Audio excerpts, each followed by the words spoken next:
A few days ago my kids found a little bunny and brought it home. And they were begging us to keep it. But we can't keep a wild rabbit and already have several pets. The bunny was big enough to fend for itself. And I tried to nicely tell my kids that it needs to go back home to its family. They were sad, but agreed to take it back.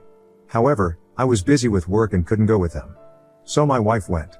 I told her to take the bunny to some thorn bushes at the end of the property and let it go there. Because that's the safest place to do it. We live in a country area ripe with predators. Well, I went back to work. But a little while later my kids came running back into the house loudly crying with my wife trailing after and trying to calm them down and tell them it's not so bad. I asked what happened, and my eldest said that Mama made them let the bunny go in the middle of the yard, and a hawk took it. They even described the poor bunny's screams. I was mortified, and then angry at my wife for not letting it go the way I'd advised. She defended herself and said it was just a bunny. The kids will get over it. But I said that was absolutely wrong. And I warned her of predators. And now our kids had to see that poor bunny get carried away by a hawk. Both of our kids shut themselves in their rooms and stopped talking to their mother for days. And when she tries to talk to them they call her the bunny K-Yer. I have tried to mediate. But my kids are still mad. And I'm still mad at my wife for how things went down. She's angry with me for not having her back, and said as husband and wife, we're always supposed to support one another. But we got into an argument where I pointed out numerous times she has not had my back. She started crying too, and has gone off to our room to pout. I'm thinking I screwed up now. So a friend told me to ask here. Ida? Edit, yes, I understand hawks need to eat too.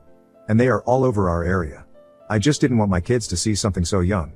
They are 4 and 5 years old. I grew up country boy, and my wife was a city girl. And when I was growing up, any similar situation with a wild critter that was caught, we'd try to let go in a place where it'd have a fighting chance. Edit 2, I did not yell at my wife. Where exactly in my post does it say I did that? I admonished her, yes. But I didn't yell. Not even when we argued later on. We did that in whispers so the kids wouldn't hear us. And I couldn't go with them to release the bunny because I couldn't get away from my office. I work from home half the week, and have to be near the phone at all times to answer a call while on the clock, unless on my lunch break. I also never once called my wife the BK nickname our kids are calling her after what happened with the bunny. And I've tried to make them stop. I will not call my wife such a thing, it's degrading and I'd be acting like a bully. Edit 3, apologies for so many edits. But my children were not playing in the yard unsupervised. My wife is a stay-at-home mom, and was with them when they found the bunny. They came running back to the house with it, and I had to tell them it needed to be let go. Edit 4, I can't believe I'm having to make another edit. But people keep pointing something out. No, this wasn't copied from some online video. I've not seen said video. But I don't doubt it exists. But hawks take small animals all the time.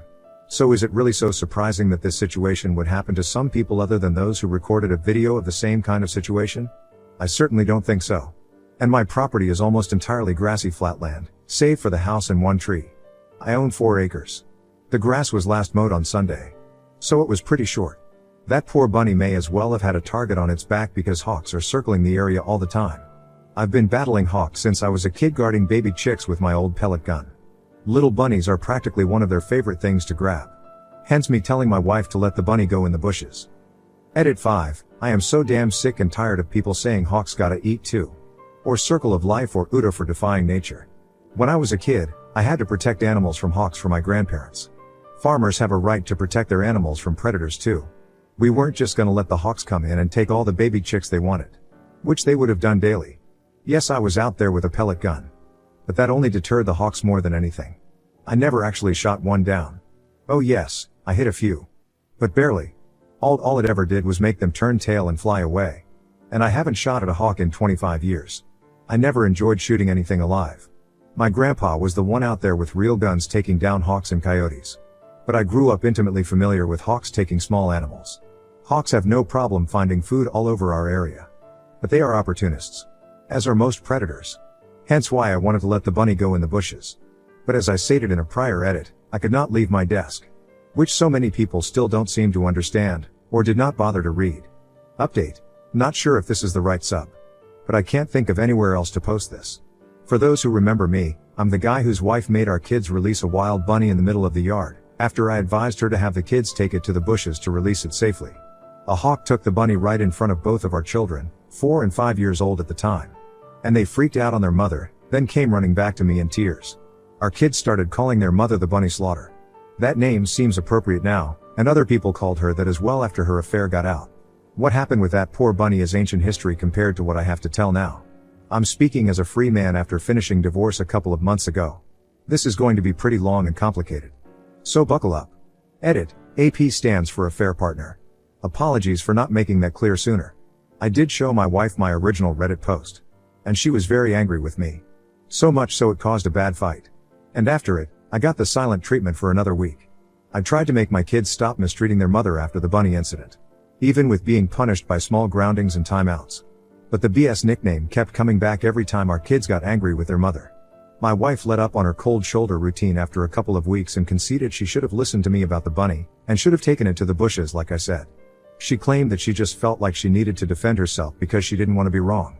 I accepted that apology and apologized myself for making the Reddit post. I wanted us to go to marriage counseling, but she refused. She acted like there was nothing wrong with our marriage. And I decided not to push the issue further since things were seemingly getting along better. But after a few weeks my eldest came to me saying she wanted to tell me something. There was another reason why she was so mad at her mother than just the bunny. But she was scared to tell me. I comforted her and told her she could tell me anything. Well, what she said shocked me, and changed everything in an instant. She said that for months Mama had been bringing a man over some Saturdays I was at work, and had referred to him as her special friend. She got our kids to keep quiet about it by various means of bribery. But my eldest realized that something was very wrong with it. And spent some time working up the courage to tell me. Kids know things, and pick up on stuff very quickly. I really dislike it when people dismiss those facts. I had noticed my wife acting a bit differently lately. She had been more short with everyone. Especially the kids. I tried talking to her about it when I showed her my first post. And she just went off on me about any little thing she could think of. Insulted my appearance, my character, my habits, even my side of the family. She even brought up that I used to smoke. I quit over 10 years ago.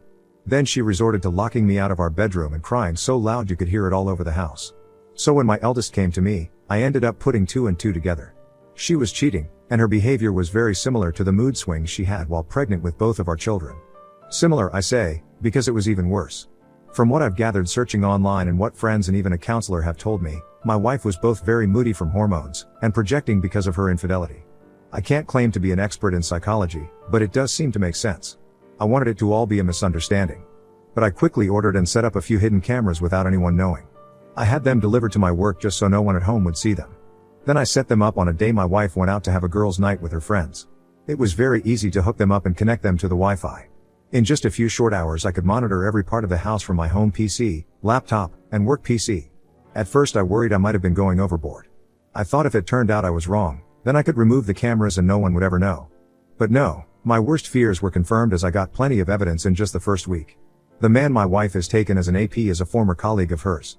I remembered him quite well as they seemed close with my wife whenever I met him at various functions. My wife quit her job years ago to be a full-time mom after getting pregnant with our first. It was a mutual decision for us both at the time. My wife stayed connected with her former coworkers as they were her best friends. But not anymore. What I'm about to tell you has pretty much made her hated by everyone. Firstly, the AP is younger than my wife by about a decade. She mentored him at her former job to fill her position when she left. And the two of them stayed close. Very close. My wife and I are both over 40, but you wouldn't know it from looking at her. She's positively stunning. She got mistaken for someone in their 20s quite a lot. And I guess she capitalized on that.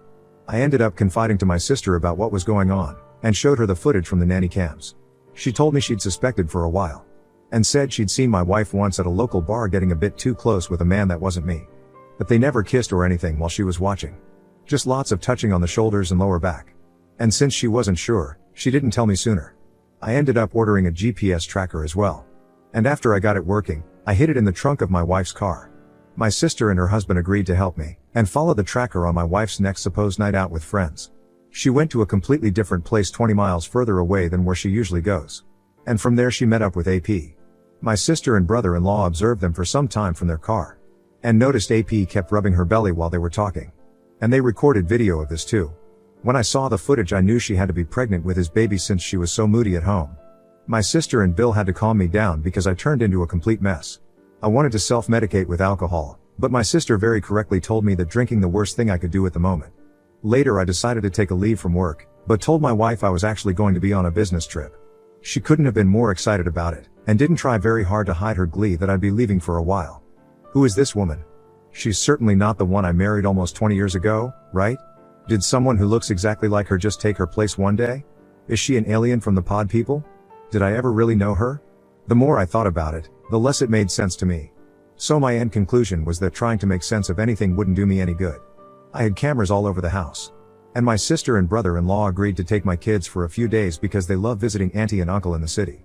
This gave my wife the exact opening she wanted. She called AP only a few hours after I left, and he showed up that evening to spend the night. I won't go into any detail about what they did around the house. You can fill in those details yourselves. But on top of all that, they were joking about me continuously. They openly talked about their baby, and how they needed to figure out what to do before her belly starts to show, as she was already over 3 months along by then, and there was no way it could be passed off as mine. AP is a different race from me. So it'd be pretty easy to tell the baby wouldn't be mine from birth. My wife brushed AP's concerns aside and said that they had months to figure it out. Then she shamelessly admitted this wasn't even her first affair, as she'd slept with another man when she was 29. She told AP she was sick of having to act like the good housewife, and was tired of being around a boring man like myself that made her feel old. And if it wasn't for me being so financially stable, she'd have left me long ago. Even her AP asked her about what her plan is with our kids. Her exact words were, "He can have them." She didn't even want to be around our kids anymore because she thought they liked me better. And she'd soon be having her do-over baby anyway. I very nearly threw the laptop on the floor in my motel room because I was so disgusted. But I contained myself, drank a few beers from a 6-pack, got some dinner at a diner, then watched a movie. After that I spent half the night just laying in bed and thinking till I finally fell asleep. I thought I knew my wife so well. I loved her and would have given her all I had to give.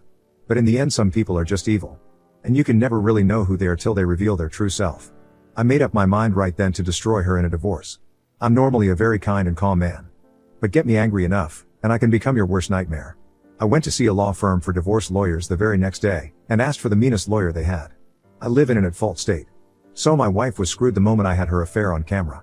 The lawyer was initially apprehensive that I wanted to hire him so quickly, until I explained my situation in more detail. And I even showed him some of the video footage. That's when he got a devilish grin and we shook hands. He said he'd start right away because this was the kind of case divorce lawyers love to dig their teeth into. I had my wife served a few weeks later on a day I was working from home, and the kids were in school. The eldest in kindergarten, and the youngest in preschool. The papers were delivered right to my wife's hands by the local sheriff. The cameras caught it all. She looked scared while she opened the envelope, read the contents, and then lost her mind. She came running into my office to scream at me. But I remained cool and calm the whole time. I was already completely mentally checked out of our marriage. My wife wanted to argue. I just told her I'd made up my mind. And I wanted her out of my house. I'm the only one who's ever paid into the mortgage. She screamed at me that I can't do this to her. And then actually threatened to tell people I'd beat her if I take her to court, and get me fired from my job to boot. I told her to go right ahead and make up any lie she wants. It won't help her. It's not like she wasn't planning on screwing me over since she's pregnant with her AP's baby anyway. She went wide-eyed and asked me how much I knew. I just said I knew enough, and told her once again that I wanted her to leave. She refused and said it was as much her house as it was mine. Then locked herself in the bedroom again. I saw on the bedroom cameras her having a meltdown, and then pulling out her phone and calling police. She was acting like she was in complete panic, but there was a huge smile on her face while she was doing it. She was quite the actress. I'd have believed that performance over the phone in a heartbeat if I didn't already know she was a liar. I waited for police with the front door wide open and told them to come right in when they arrived. They were initially hot-blooded and ready for a showdown. But the house was clean and there were no signs of any sort of fight. My wife came running out of the bedroom and grabbed the vest of one of the officers while crying and saying I was a maniac. I asked one of the other officers to let me show them evidence of what was really going on, and he agreed. Which really startled my wife as she was not aware that I'd recorded her. I showed the officer the footage from the cameras on a laptop of my wife saying she'd make stuff up to ruin my life. And then the footage from the living room after she ran out of my office and into the master bedroom down the hall. And then the footage from the camera in the bedroom of her calling the police and lying. I'd recorded it all, and from multiple angles no less. And even though she claimed to the police I'd hit her, there was not only no marks on her, but the cameras all around the house showed a completely different story. Then I handed the police a thumb drive and said it had all the video footage they needed of her calling them under false pretenses. My wife, even in the face of all this, stuck to her lie of saying I was an abuser, and even tried to say the recordings were illegal, and therefore inadmissible. But I pointed out they are legal because they were security cameras inside of my own home, and not recorded in public. My wife looked to the police and told them to do something, to which they did. She was the one put in handcuffs. And she started bawling like a child. I could only sit there shaking my head. This was once the woman I'd loved for so many years. I thought she was a wonderful, intelligent and endearing person. I couldn't have been more wrong. As the police took her away, she screamed that they couldn't do this to her. But didn't fight back much, otherwise resisting arrest would have been added to her charges. I then shut down all her credit cards that were in my name, and stopped any future payments into the joint bank account. So she had to use entirely her own money to bail herself out of jail. She'd saved plenty all those years she was still working while the mortgage was only on me. So she was anything but broke. She came back for her car, which I'd taken the liberty of packing a few of her suitcases full of her clothes and some other things, and left the key on the seat. So she wasn't even able to come back into the house. My wife's parents did come to speak to me a day after she bailed herself out of jail. Initially they only had the backward story she told them, which was basically the same thing she tried to tell police. Her father especially was ready to attack me. Old as he is, he's big and strong. But when I asked him if he knew anything about my wife's affair, or her pregnancy, he looked very surprised and gave me the chance to explain myself. I pulled out the laptop again to show my in-laws what I'd recorded. When they found out the truth, they were disgusted and said that they couldn't believe this person was their daughter. They apologized to me and said they'd keep in touch to help out with my kids.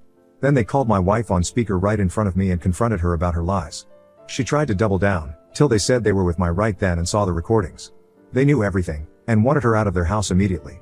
She tried to backpedal, but my in-laws said they did not raise her to be a selfish adulterous tramp that would try to frame her own husband. And she was no longer their daughter. They disowned her over the phone right then and there. And then hung up before my wife could say anything else. She tried to call back. But they ignored her every attempt. And when they got home, not only was she gone, but she destroyed several things around their house. Which my mother-in-law was in tears about. I still consider my ex's parents my in-laws, because they still drop by from time to see their grandchildren. But my ex is effectively dead to us all. My wife later came back with her AP in tow to pack her things. AP wouldn't even come in the house, and my wife refused to speak a word to me while gathering her remaining things. She knew there were cameras everywhere. And she'd damn herself more if she tried anything else. I wasn't alone either, as my sister and brother-in-law were there to help keep an eye on her. Brother-in-law made sure to keep his eye on AP from the window. My wife was still packing when the kids got home. And she made no attempt to speak to either of them. Not even when our youngest cried for her. Before leaving she did take a few of the photos we had of each other from our wedding off the wall and threw them on the floor to break them. I think she was expecting a reaction out of me, because of the way she looked at me while doing it. But since I didn't say anything, she just took the last of her bags and walked out the door. After she was gone, I had to call my elderly mother to come stay with me for a while because I couldn't take care of my kids alone. I couldn't take a lot time off work, and I didn't have a lot of daycare options either. I also ordered DNA tests for my kids. I was sure they were mine. But several people told me that just in case, I had to know. Thankfully yes, both of my children are mine. And yes, I did get tested for STIs. And I'm clean. So no worries there.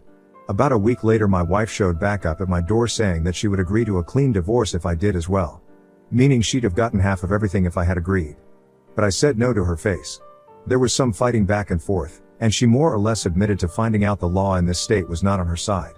We met, got engaged, got married, and lived our whole lives in this state.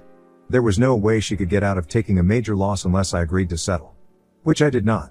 Then I said that she betrayed me, our kids, her parents, and practically everyone by having an affair. Then I slammed the door in her face. She left quietly, and I didn't see her again till court. A few months later in divorce court, my wife was visibly quite pregnant by then. And she'd gotten a lawyer. AP was also nowhere to be seen. I expected her to lie to the judge, which she started to a few times. But I had enough video evidence to refute any lies, so she really didn't stand a chance. So instead she tried to drag out the divorce by simply refusing to cooperate and making various demands. She wanted most of my savings for starters. And she wanted a long list of other things I own. And she wanted me to buy out of her half of the house, even though she never paid into it. On my end I was pushing for full custody of the kids, and to get her name off the house deed. I had the video evidence to back up how she said she didn't really care for our children anymore too, and how she said she would make up lies. My wife tried to stall, and repeatedly change her demands. But the judge didn't let her keep dragging things out. This being an at-fault state meant that she was entitled to very little since she was the adulterer. And her attempting to frame me only made her case even worse. In the end she lost all custody of our kids, and walked away with nothing more than her belongings, what could be considered a fair financial settlement considering the circumstances, and the car I'd previously bought for her. The title was in my name, but I signed it over without a care as part of the settlement. She'd made no attempts to even speak to our kids during the entire divorce anyway. So I got full custody, the house is entirely mine now, and I'm completely free of her. My now ex-wife did try to keep up with her lies about me to others before and during the divorce. But my sister spread word around of my wife's infidelity, and soon all mutual friends cut her off when they realized who was telling the truth. She and her AP left town together after the divorce ended. I heard AP wasn't fired, but he was transferred. Where? I don't know. But I do know my ex had to go with him. They could have transferred him and my ex to freeze in Greenland for all I care. I'm just happy they've both left. My ex should have had her do-over baby by now. And I hope it was worth it to her. This is not what I thought I'd be posting to Reddit after just talking about my wife releasing a bunny where a hawk could get it. But many of the comments I previously got about how my wife was acting made me realize I should have been paying attention to the red flags long ago. I guess I just kept rose-tinted glasses on for our entire marriage. But it's all over now. Thank you to any readers who made it through this. I know it was a lot to read. But this is my life. Edit, I got my ex's name off the house deed because all bank records that could be dug up showed only I ever paid into it. My ex was also repeatedly argumentative with a judge. And in an at-fault state, being a confirmed cheater puts you in world of trouble during a divorce. It's comparable to having a signed prenup against you. And when I said I got the meanest lawyer at the firm I went to, I meant it. The man was like a bear and a shark. The payout my wife got was 60 grand, and she also got the car I bought new for her a couple of years ago that cost me 50 grand. The car was paid off, and I transferred the title to her. My ex was also still offered partial custody of our children. But since the video of her saying she didn't care about them anymore had been seen, she didn't bother to have any custody and willingly relinquished all rights to our kids when she realized she couldn't get her way. And for those who might think police wouldn't have arrested my ex for lying, think again. The police here don't mess around. And my ex with a sociopathic grin on her face tried to frame me as a wife beater. That's plenty grounds for arrest.